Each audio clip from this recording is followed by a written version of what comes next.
9 मई 1540 और 1582 ये दो तारीखें आप याद कीजिए, क्योंकि आने वाले 8 मिनट के इस छोटे से वीडियो में एक ऐसी तारीख आपके सामने मैं बताने जा रहा हूं जो आपके रोंगटे खड़ा कर देगी।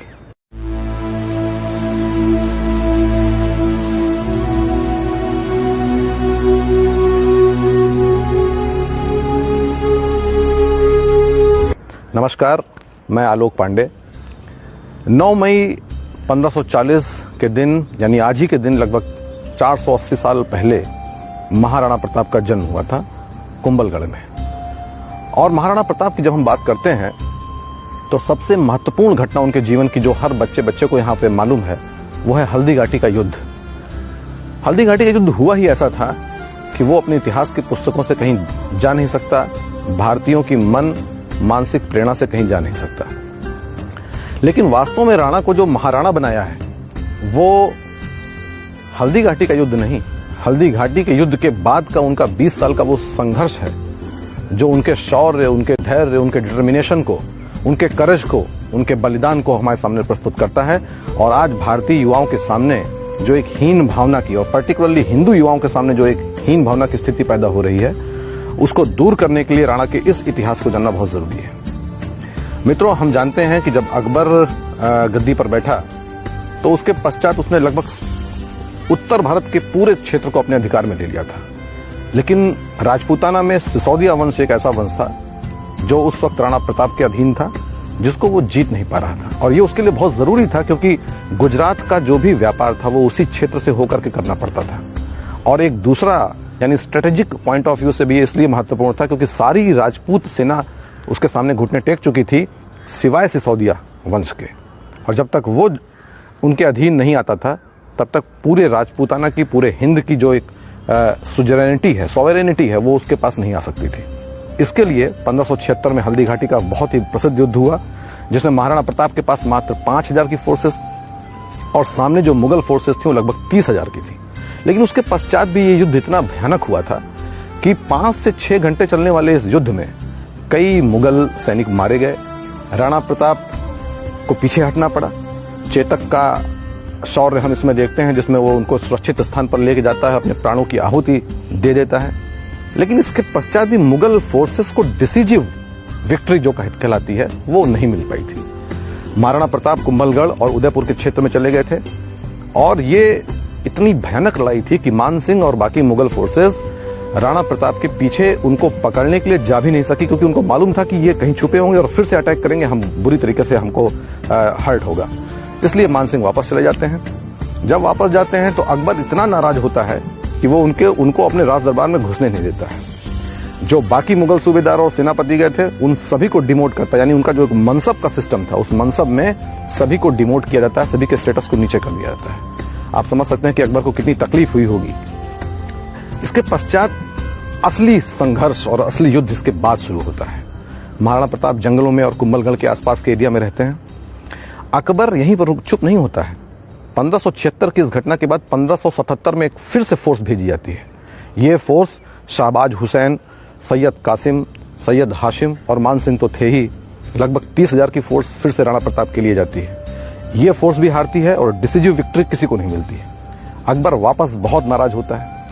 1578 में अगेन द फोर्स और रीइंफोर्समेंट वाज गिवन। कितना महत्वपूर्ण था सिसोदियाओं को हराना अकबर के लिए, आप इसे समझ सकते हैं। ये फोर्स भी शहबाज खान के अधीन जाती है, और इसमें एक बहलोल खान का भी एक नाम आता है सेनापति का, जो बहुत लंबी हाइट का और बहुत ही क्रूर व्यक्ति था। ये भी वहां जाता है। राणा प्रताप इसमें भी नहीं हारते हैं, और दोनों में से किसी को भी निर्णायक विजय प्राप्त नहीं होती है। इसके बाद 1579 में फिर से ये सेनाएं जाती हैं, शहबाज खान, बहलोल खान और मान सिंह के नेतृत्व में। लेकिन ये फोर्सेस भी राणा प्रताप को हरा नहीं पाती हैं। राणा प्रताप गुरिल्ला पद्धति से लड़ाई करते हैं और अंततोगत्वा मुगल सेना पीछे हटती है। 1580 में फिर से अटैक होता है। यानी देखिए अकबर के लिए कितना महत्वपूर्ण था। हर साल एक नई फोर्स के साथ वो राणा प्रताप को अधीन करने के लिए फोर्स भेज रहा था। 1580 में जो फोर्स जाती है, उस फोर्स का जो नेतृत्व कर रहे थे वो मशहूर उर्दू सेनापति और उर्दू कवि अब्दुल रहीम खान खाना जी थे। इस फोर्स को भी किसी भी तरीके की सफलता नहीं मिलती है। ये फोर्स भी वापस जाती है। लेकिन इन लोगों ने पूरे प्रकरण में ये काम किया कि 36 डिफरेंट लोकेशन पर मुगल चेकपोस्ट बनाई और सब जगह लगभग 1000, 2,000 की फोर्सेस रखी।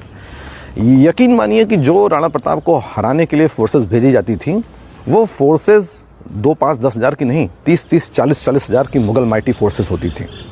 आप कल्पना कर सकते हैं कि complete Mughal forces, Mughal army का लगभग 40 to 50% महाराणा प्रताप को हराने के लिए लगा था और लगातार लगा था। 1581 में एक साल राणा प्रताप को समय मिलता है, क्योंकि उस साल कोई भी उनके ऊपर अटैक नहीं होता है। और ये वही समय था जब भामा शाह जैसा एक नगर सेठ उनके पास आता है और कहावत इस तरीके की, मैं हल्दी घाटी भी गया हूँ, देवार भी गया हूँ, अन्य क्षेत्रों में भी गया हूँ, चावंड भी गया हूँ। कहावत वहाँ की ऐसी है और वहाँ के लोकल लोगों का कहना यह है कि ये इतने पैसे दिए गए थे कि 12 साल तक 25,000 की फोर्स बिना किसी दूसरे डोनेशन के ऊपर रह सकती थी और कायदे से मेंटेन किया सकती थी। भामा शाह का नाम इसीलिए अमर है और राजस्थान की सरकार में और बाकी अन्य सरकारों में कई योजनाएं उनके नाम पे चलती हैं। 1581 के बाद 1582, 16 सितंबर 1582 का दिन आता है। उदयपुर से अजमेर के बीच में एक घाटी है जिसका नाम है देवार, और ये देवार ही राणा प्रताप चुनते हैं, अपनी एक फोर्स बनाते हैं और इस फोर्स में भील, कोल और राजपूत का एक सम्मिलित संगठन बनता है। ये विजयादशमी का दिन था। महाराणा को ये यकीन था कि आज के दिन हमको आर या पार की लड़ाई लड़नी है। लगभग 50,000 की फोर्स सामने, 10-1,000 की फोर्स जिसमें भील, तीर, कमठे लेकर के अपना युद्ध कर रहे थे। विजयादशमी के दिन जब पूरा भारत, तत्कालीन भारत, दिए जला करके भगवान राम के अयोध्या में आने की पवित्र अवसर को सेलिब्रेट कर रहा था, उस समय महाराणा प्रताप अपने फोर्सेस के साथ अटैक करते हैं। ये वही इंपॉर्टेंट युद्ध है जिस युद्ध में बहलोल खान को राणा प्रताप ने तलवार के एक वार से 2 फाड़ कर दिए थे। और 1582 में विजयादशमी के अवसर पर 1971 के बांग्लादेश वार में जो 90,000 सैनिक भारत के सामने बांग्लादेश में सरेंडर करते हैं, उसके बाद नंबर 2 का इन known history of India biggest surrender होता है। 36,000 मुगल आर्मी के सिपाही महाराणा प्रताप के सामने सरेंडर करते हैं। ये पूरे दिन चलने वाला ऐसा भयानक युद्ध था जिसमें डिसिसिव हार होती है मुगल आर्मी की, और चित्तौड़ को छोड़कर, केवल चित्तौड़ के किले और उसके आसपास के एरिया को छोड़ करके कंप्लीट मेवाड़ महाराणा प्रताप के अधीनता में आ जाता है, जो उन्होंने शपथ खाई थी कि मैं उदयपुर के या किसी भी महल में जाकर के रहूंगा नहीं, मैं कभी भी पलंग पर नहीं सोऊंगा जब तक मुझे ये डिसिसिव विक्ट्री नहीं मिल जाती। ये विक्ट्री लगभग इनकी ये जो उन्होंने प्रतिज्ञा ली थी, ये प्रतिज्ञा लगभग पूरी होती है और महाराणा बनने का जो उनका सफर है वहां खत्म होता है। ये इतनी डिसिसिव हार थी कि इसके पश्चात अकबर को 1584 में वापस आना पड़ा। 6 महीने तक उसने वहां कैंप किया, उसके बावजूद महाराणा प्रताप को नहीं हरा पाया और वापस आगरा चला गया। लेकिन ये जो बैटल ऑफ देवार है, ये दीवार इंडियन हिस्ट्री में आपको कहीं नहीं मिलेगी, या इसका उल्लेख भी किया जाएगा तो केवल 1 लाइन या 2 लाइन में किया जाएगा। मैं खुद IAS की तैयारी करते समय हिस्ट्री को एज ऑप्शनल मैंने पढ़ाई की है, बहुत पढ़ाई की है, 6-7 साल पढ़ाई की है और बहुत किताबें पढ़ी हैं। लेकिन जो बैटल ऑफ दीवार है, ये बैटल ऑफ दिवेर हमको कहीं भी दिखाई नहीं पड़ती, या दिखाई भी पड़ती तो 1-2 लाइन में। भारतीय युवाओं, विशेष रूप से हिंदू युवाओं में जो हीन भावना की भावना है और वो इन्फीरियरिटी कॉम्प्लेक्स से अपनी नजरें नीचे करके चलते हैं, उनके लिए जानना बहुत जरूरी है। मैं पूरी एक सीरीज लेके आऊंगा जो untold, unsung important battles of India है, जिसमें भारतीय राजाओं ने बहुत ही दम के साथ, भारतीय रानियों ने बहुत ही साहस के साथ ये युद्ध लड़े हैं और जीते हैं, इनको आपको बताने के लिए। इस बैटल ऑफ दिवेर का ना तो कोई उपन्यास बना है, ना कोई बॉलीवुड की मूवी बनी है, ना हिस्ट्री की बुक्स में उनको वो सुटेबल प्लेस मिला है जो इसको मिलना चाहिए था।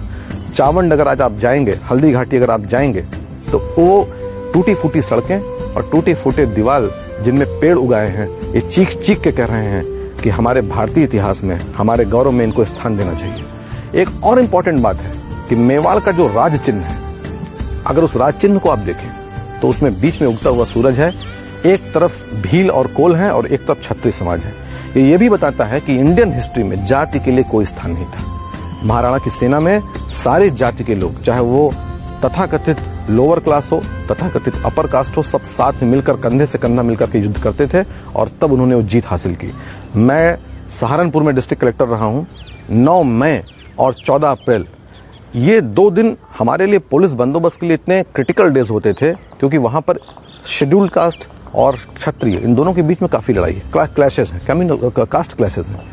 इनको आज से 400 साल के पहले के इस इतिहास को देखना चाहिए, आपस में एक होकर रहना चाहिए और जो इन बैटल्स को और जो महापुरुष हमारे हैं जिनको ये गौरव हमको गौरव देते हैं, हमको हीन भावना से ऊपर उठाते हैं, इनके बारे में भारतीय युवाओं को पढ़ना चाहिए।